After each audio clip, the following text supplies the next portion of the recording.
"My new backyard," said year-old Nadia Medley as she filmed her surroundings with her smartphone. It was Wednesday, May. Nadia stood alone in the middle of a sprawling paddock on the rural outskirts of Caldwell, Idaho. Nadia slowly panned her phone, capturing the overgrown grass and wild flowers that encircled her. In the distance were trees and the fences of neighboring properties. There wasn't a cloud in the blue sky, and all was silent aside from the gentle sounds of birds chirping. "Kind of liking this just a little bit," Nadia remarked. She honed in on a rundown fence with broken wires that needed fixing. Nadia explained that rebuilding it was one of the projects she had to work on. Her feet was one of her 3 pet dogs sniffing and chewing on grass. "Dogs are the only thing that's grazing now," Nadia joked. "But that will change." The land had so many trees that the house where Nadia lived wasn't visible from where she was standing. The pleasure she took in the peaceful country home was evident in her voice, so she narrated her video tour of the property. Nadia filmed the farm's hen house where their chickens were kept before pausing on a small building further away. "Hey shed," she explained. "Yep, baby, we're loving it." Foreign. Just 1 week earlier, Nadia had moved to the Caldwell farm from her previous home in the city of Ogden, Utah. She kept her friends back in Utah up to date on her new life in Idaho via her Facebook page. There they could watch the video Nadia filmed of her new backyard. "It looks right down your alley," a friend commented. "That's so pretty," wrote another. "It's a ton of work," Nadia admitted, but added that she was loving Idaho already. A few days later, Nadia posted a photograph of her front yard being pelted with rain during a storm on Thursday, May. One of Nadia's dogs clambered onto a tree with her. As she took a break from all the yard work, she shared a photo of this too, writing, "This silly dog climbed a tree with us today." A month into her time in Caldwell, Nadia completed a survey of questions about her likes and dislikes. She posted the results to her Facebook page. Question asked, "Are you where you want to be in life?" Nadia's answer to this was simply yes. Nadia was originally from Germany. She had immigrated to the United States on her own, where she met and married an American man named Payton Medley. The two worked together in a pet store. They also bred small animals at their home to make extra money, and the couple had their first child, a girl they named Payton, almost a decade later. Nadia gave birth to her second child, who died shortly thereafter 3 years later. And while Nadia was still dealing with the loss of her baby, Todd suffered a heart attack and died with no other family in the United States apart from Todd's relatives who lived interstate. Nadia and Payton grew extremely close. They bonded over their love of animals and did fun activities together, such as swimming and picnicking. Nadia described Payton as one of her favorite people. When 2 short stories that Payton had written were published in her school's annual writing anthology, Nadia was incredibly proud. Despite her deep connection with her daughter, Nadia still struggled. Utah felt like a strange place to her. At times, Nadia loved the state's natural beauty, but as a staunch atheist, she found its overwhelmingly religious culture quite foreign. The headquarters of the Church of Jesus Christ of Latter-day Saints were in Utah, and many of Nadia's neighbors in Ogden were church members. Finances were also a difficulty. Todd hadn't left behind any money when he died, and now Nadia was a sole provider. She began working as a massage therapist at an Ogden spa. One day, a man in his late s arrived for an appointment. His name was Mike Bollinger, and despite the age difference, Nadia felt a spark right away. Mike was warm and charming with a wide smile. Both loved hiking and exploring the graveyard doors. Mike was also an atheist, and his values aligned with Nadia's. The two soon began dating. Nadia's friends were thrilled for her. It was clear that Mike had brought happiness back into her life. He was also great with Payton, sometimes second picking her up from school or taking her out for lunch. He became something of a father figure, teaching Payton outdoor skills like shooting or playing with her in the autumn leaves. Payton seemed to adore Mike almost as much as her mother, and soon she started calling him Dad. Mike, Nadia, and Payton attended concerts and festivals together, went to the baseball, and hiked and camped in Yellowstone National Park. Because Mike worked as a pilot, he often had to travel for a few days at a time. He made up for his absence by taking Nadia and Payton on vacations or other adventures that Nadia documented on her Facebook page. By the beginning of Nadia and Mike had been together for almost months, things were going so well that Nadia felt ready to ask Mike an awkward question. Her single income wasn't a lot, and she was having trouble making her mortgage payments. Nadia had seen Mike's paycheck and knew he made more than $10,000 a month, so she wondered if he might be able to help her out financially. Mike was troubled by the question. He had divorced his wife a decade earlier, and Nadia was the first woman had been involved with since then. Becoming financially entangled with another seemed far too serious for him, and he worried that the relationship was moving more quickly than he was ready for after a conversation about the matter. The couple broke up. Mike had recently been offered more consistent work based out of Boise, the capital city of Idaho, had purchased a rundown farm in the city of Caldwell about miles west of Boise. The property was around 1.5 acres, and it had a fully equipped farmhouse that was built in.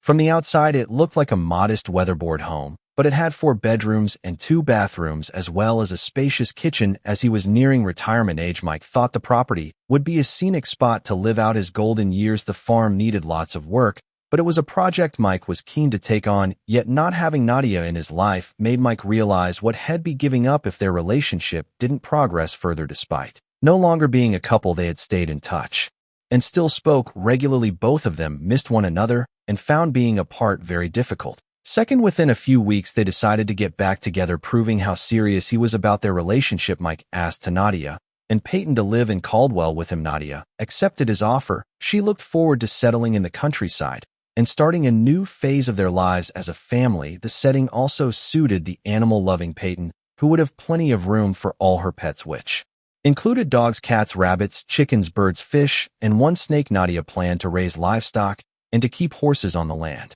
In late March, Nadia shared the news of her upcoming move interstate on Facebook, posting, "Here we come." Just over a month later, on Thursday, May, Nadia and Payton headed north to join Mayak in Idaho. With spring in full bloom, the Caldwell farm was green and covered in wildflowers. Nadia and Payton loved it from the moment they arrived. They and Mike spent a lot of time outdoors working on the repairs that needed to be done around the property. Nadia posted photos and videos of her country life online, while encouraging her friends to visit anytime. On Friday, June, Nadia was scheduled to drive to Utah to pick up some horses for the farm, but she never arrived. Wondering what was going on, the horse sellers tried calling her cell phone. There was no answer. It all seemed a bit strange, but as the sellers didn't know Nadia well, they didn't think much of it. As well as being an enthusiastic social media user, Nadia was reliable and replied to messages quickly when her friends stopped hearing from her. They wondered if something was wrong. Payton's friends noticed that she'd fall on silent too. The last time she'd replied to a text message was on Thursday, June. As she was ordinarily glued to her phone, this seemed rather odd. Still, it was the summer, and she just moved to a new place, so they wondered if maybe she was just busy working outdoors and caring for her animals. Mike's family hadn't heard from him either. He had 2 sons from a previous marriage, and neither had spoken to him in days. When more than a week passed with no word from the Caldwell farm, authorities were asked to perform a welfare check. Deputies from the county sheriff's department arrived at the property on Monday, June. The area was eerily quiet. There was also a foul odor in the air. The deputies entered the farmhouse, calling out to anyone who might be inside, but there was no reply. Although there were no people in the house, the deputies did find the bodies of several dead dogs, cats, and pet birds. It appeared as though the animals had starved to death. Other pets, including some rabbits and a snake, were still alive outside. The deputies checked the hen house. It was full of dead chickens. They too had apparently died of starvation. Not far from the hen house was a hay shed. The worst smell seemed to be emanating from there. Inside, the deputies discovered a blue tarp covering something on the floor. Underneath were the bodies of 3 people, decomposed beyond recognition due to the summer heat. When a teacher by the name of Cheryl Baker was in her late S, she caught a flight to Alaska and found herself seated next to a very engaging man. Gerald was warm and friendly, and the two hit it off. They wound up exchanging phone numbers and began dating when they were both back at home in Utah. Second in, when Cheryl wasn't. Gerald was. They married. Cheryl, who was artistic and creative, made her own wedding dress. The two had a lot in common. Both enjoy traveling, hiking, and horseback riding. Cheryl practiced Hinduism and attended the Sri Ganesha Temple of Utah. Gerald took an interest in the faith and would go to the temple with her. He even ended up learning Sanskrit, a classical language of South Asia, so he could better understand the Hindu texts. But the couple had their differences too. Geraldine knew a lot about surviving in the wilderness and would sometimes act as a guide for hunting parties. Cheryl hated guns and would have to leave the room whenever Gerald returned from one of these trips. She couldn't stand being in the same space while Gerald cleaned his firearms. Overall, though, the couple's friends and family were struck by how happy they seemed. In 6 years after their wedding, Cheryl and Gerald went on a rafting vacation together. When they returned, Cheryl was glowing as though she'd just been on her honeymoon. She raved about what a wonderful time she and Gerald had together. At around this time, Cheryl was in her late S and had been a teacher for almost 4 decades, and she toured at Greenwood Charter School in Harrisville, a city just a few miles north of her home in Ogden. Gerald worked as a charter pilot, so he was sometimes away for days at a time, but had been offered a more stable job based out of Boise in Idaho. The couple began to think about their future and what they wanted their retirement to look like. They decided to buy a rural property. Fixing it up together would be a fun project. After Cheryl left her teaching position in Utah, the couple purchased the farm in the small town of Caldwell on Thursday, May. The plan was for Gerald to move there right away and start working on things that needed fixing, such as the plumbing and painting. Meanwhile, Cheryl would keep living at their house in Ogden, and to get it ready to be sold, the couple stayed in touch during their time apart. And on Saturday, June, they traveled to New Mexico together to attend the wedding of one of Gerald's relatives. Several days later, on Tuesday, June-year-old Cheryl worked her final day at the Greenwood Charter School. She was leaving the job to start preparing for her retirement. By this time, Cheryl and Gerald had owned the farm in Caldwell for a month, but she still hadn't seen it in person. Now that she was no longer working, it seemed like the perfect time to surprise Gerald with an impromptu visit. Cheryl wanted to see the farm for herself and also spent some time with her husband. On Thursday, June, she let some friends know that she was headed up to the farm. The next time anyone heard from her was several days later on Sunday, June. One of Cheryl's friends received a strange text message from her. It read, "Take care of my dogs. I don't know if I'm coming back." When Cheryl's brother heard about this message, he wasn't concerned. Cheryl and Gerald loved to travel, so perhaps they went on a last-minute camping trip somewhere. But another week went by with no word from the couple. Meanwhile, in Caldwell, police had received multiple calls requesting welfare checks on Mike Bollinger and Nadia and Payton Medley. The three lived on a farmhouse not far out of town, and no one had heard from them for days. When deputies arrived at the farm, they were met with the grisly scene. Multiple pets had died of starvation after being seemingly abandoned. Hidden under a tarp in the hayshed were three bodies believed to be those of the three missing residents. All had been killed with a single execution-style gunshot to the head. Identification at the scene wasn't possible. The summer heat had sped up the decomposition process considerably, and the trio had likely already been dead for at least a week and a half. One of the bodies appeared to be that of a woman in her late s. Another belonged to a teenage girl. It seemed fairly certain they were Nadia and Payton Medley, but the third body wasn't Mike Bollinger. Mike's full name was Gerald Michael Ballinger, but he typically went by Mike. Born in Wyoming, and he grew up surrounded by wilderness, which fostered his interest in the outdoors. His family belonged to the Church of Jesus Christ of Latter-day Saints, also known as the LDS or Mormon Church. Second, it is a branch of Christianity that was founded in the United States. Foreign, when he was years old, Mike traveled to Manila in the Philippines for his LDS mission. Serving as a missionary is considered a rite of passage for why Gerald took an interest in the faith and would go to the temple with her. He even ended up learning Sanskrit, a classical language of South Asia, so he could better understand the Hindu texts. But the couple had their differences too. Geraldine knew a lot about surviving in the wilderness and would sometimes act as a guide for hunting parties. Cheryl hated guns and would have to leave the room whenever Gerald returned from one of these trips. She couldn't stand being in the same space while Gerald cleaned his firearms. Overall, though, the couple's friends and family were struck by how happy they seemed. In 6 years after their wedding, Cheryl and Gerald went on a rafting vacation together. When they returned, Cheryl was glowing as though she'd just been on her honeymoon. She raved about what a wonderful time she and Gerald had together. At around this time, Cheryl was in her late s and had been a teacher for almost 4 decades, and she taught at Greenwood Charter School in Harrisville, a city just a few miles north of her home in Ogden. Gerald worked as a charter pilot, so he was sometimes away for days at a time, but had been offered a more stable job based out of Boise in Idaho. The couple began to think about their future and what they wanted their retirement to look like. They decided to buy a rural property. Fixing it up together would be a fun project. After Cheryl left her teaching position in Utah, the couple purchased the farm in the small town of Caldwell on Thursday, May.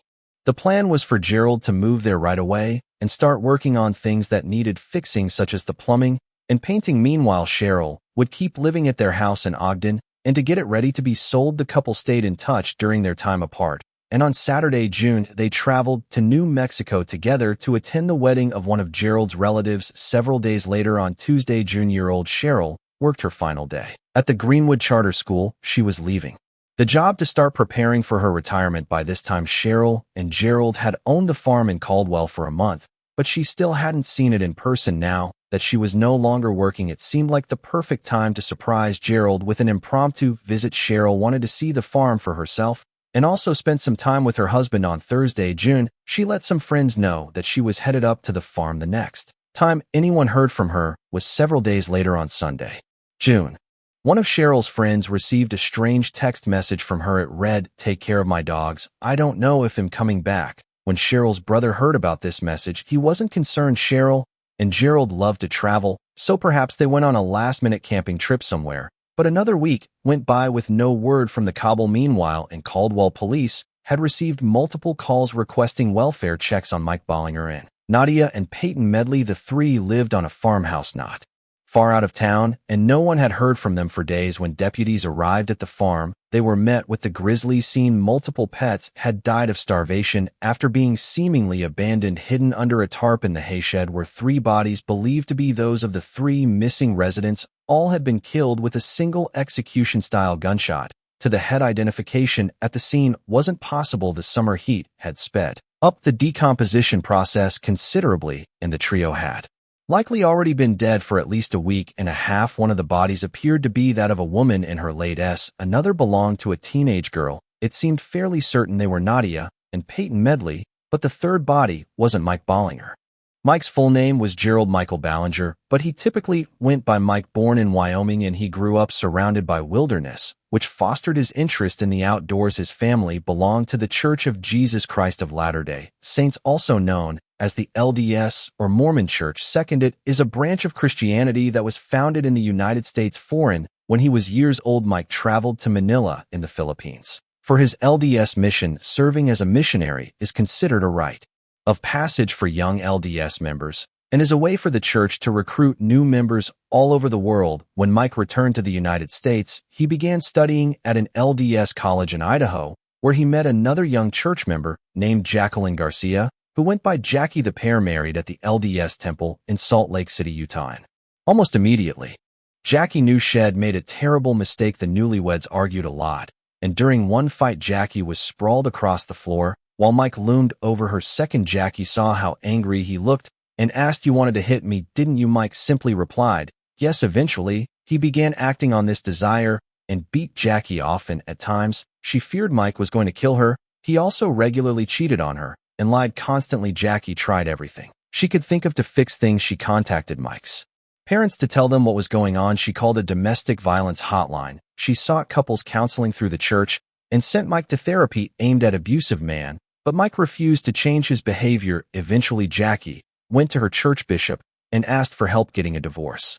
A divorce was granted, and the pair went their separate ways. Jackie was granted sole custody of their two sons, but they still visited their father on occasion. When the boys returned home to Jackie after a stay with their father, the younger one told his mother that Mike had hit him. Jackie called Mike and told him he was not to hit their children. Mike said nothing, but the next time his sons visited, he sat them both down and said that whatever happened at his house was to stay at his house. Not long after he and Jackie were divorced, Mike Bollinger remarried. His second wife was a woman whom had been having an affair with. Years later, Mike met a teacher named Cheryl Baker on a flight to Alaska. Cheryl had no idea that Mike was already married when they started dating. When his wife found out he was cheating, and that marriage ended as well, then Cheryl married Mike in oblivious to everything that had been going on at his end. Mike moved into Cheryl's home in Ogden. As far as anyone could tell, they had a very happy relationship. Cheryl never shared any complaints or concerns about Mike at all, despite his past as a faithful LDS churchgoer. With Cheryl, he embraced Hinduism like she did. Mark traveled a lot for work, but the couple also found plenty of time to enjoy their hobbies together. And then Mike met the recently widowed Nadia Medley at the massage parlor where she worked. Mike then initiated an affair with Nadia. Cheryl's loved ones were adamant that she had no idea Mike was being unfaithful. Nadia's friends were equally certain that her strong morals meant she would never have become involved with a married man. They knew that Mike must have lied about his marital status in order to form a relationship with her. Plus, she had posted openly about her relationship with Mike on Facebook a number of times. If they had been having an affair, surely she wouldn't have done that given what a small community Ogden was. It was remarkable that no mutual acquaintances of the two women had seen the posts and said something about the matter. However, it also appeared that Mike and Cheryl weren't social media users. Although Nadia shared photos and videos of Mike, he wasn't tagged in any posts. Only later would it come out that Nadia had mentioned a couple of mild concerns to her friends. She thought it was strange that Mike never stayed over at her place, and she had only visited his house once at the time. They put this down to the fact that Mike said it was his first relationship in years. Perhaps he felt shy or thought it wasn't appropriate. But she couldn't be sure if it was a person or an animal, so she hadn't reported it to the police. Others thought they'd heard gunshots on or around June.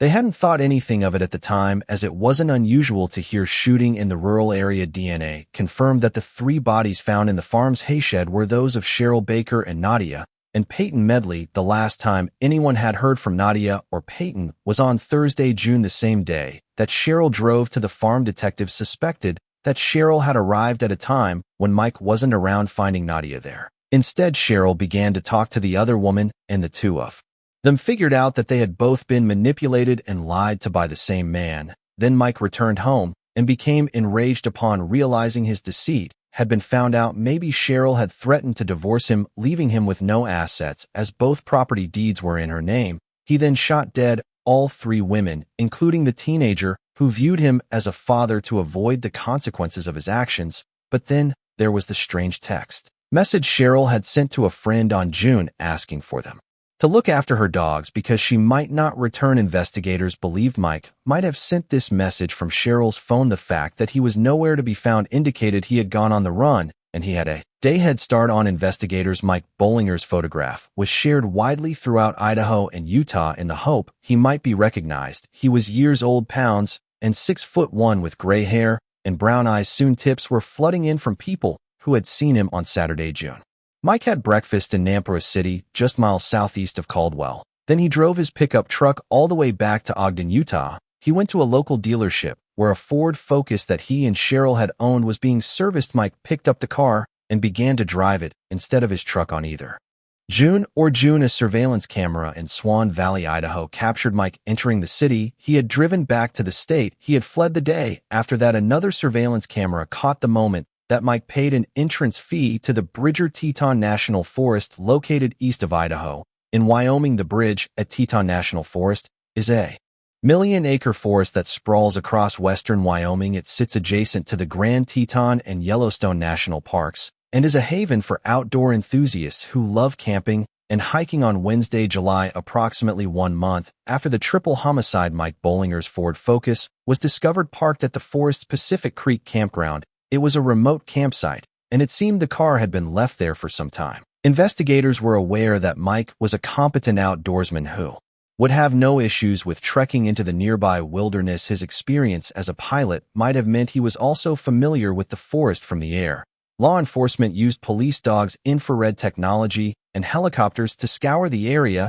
It was difficult terrain to navigate on foot due to the rocky ground and thick vegetation. Because Mark was considered armed and dangerous, searchers were on high alert the entire time, just in case he tried to ambush them. Local communities and subdivisions were also checked, as were abandoned farmhouses, but no trace of Mike Bollinger was found. 1 week after the Ford Focus was discovered, park rangers in nearby Yellowstone National Park spotted an SUV being driven by a lightheaded man. The vehicle was similar to the sort law enforcement thought Mike might have acquired if had left a bridge at Teton National Forest. 2 rangers pursued the SUV in 2 separate vehicles, forcing the driver to second pull over. Also in the car was a woman and a 7-year-old girl. The rangers blocked in the vehicle, and soon more law enforcement officers arrived. After about an hour, they permitted the driver to show them his identification. His name was Brett. The passengers in the car were his wife and daughter, and they were on vacation from Missouri. The officers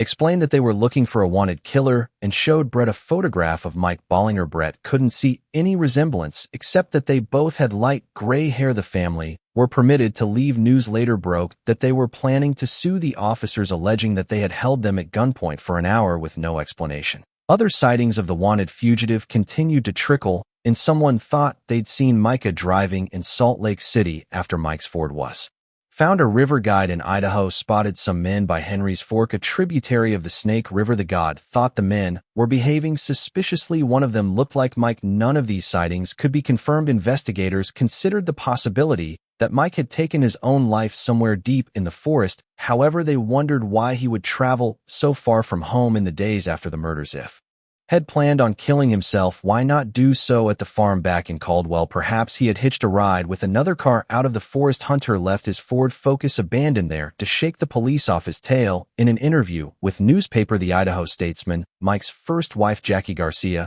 described Mike as a prolific liar and possibly a sociopath. Another person who knew Mike but wished to remain anonymous agreed, quote, "If you know about sociopaths, you know they're unlikely to kill themselves. He would have to feel guilty, and he doesn't have a conscience." A friend of Nadia Medley also spoke to the newspaper, saying she felt Mike was too egotistical to take his own life, and later family was hiking in Bridgeton National Forest near the Pacific Creek campground. They came across a junction where two trails met. Standing there was a disheveled man who looked to be in his early s. He was alone, and to look too ill-equipped to be hiking in winter. He had no backpack, water, or safety protection, and his face was very weathered. The man passed by the family and kept his head down the entire time. When investigators heard about the interaction, they suspected the man could have been Mike Bollinger. Months went by with no further developments in the case. Then in mid, a gun was found in Pacific Creek. It was closer to Yellowstone National Park than the Bridget Teton Forest and was fully loaded. Investigators wondered if it belonged to Mike,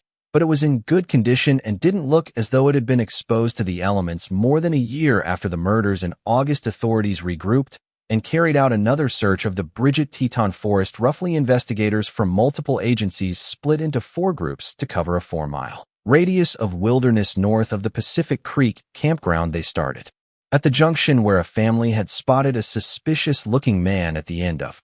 Cadaver dogs went with them. If Mike was still in the forest, investigators doubted that he was still alive. It had snowed towards the end of, and the snow line was right by the Pacific Creek campground. Mike would have had to survive a bitterly cold winter without any proper gear or provisions. Even for an experienced hunter and god like him, that would have been extremely difficult. The forest was also home to grizzly bears, wolves, and mountain lions. Second, if Mike hadn't taken his own life or died from the elements, there was every possibility that had been killed by a predatory animal. Searchers didn't recover Mike's remains. However, they did find some other kind of evidence. They wouldn't say publicly what this evidence was, but they told the media it indicated Mike had never left the forest and had died in there. They put out a bulletin advising people visiting the forest throughout the summer and fall to keep an eye out for anything that looked like scattered clothing or human remains. If Mike had died during the winter, then wildlife would have scavenged his remains. When the snow thawed, nothing of significance was ever recovered.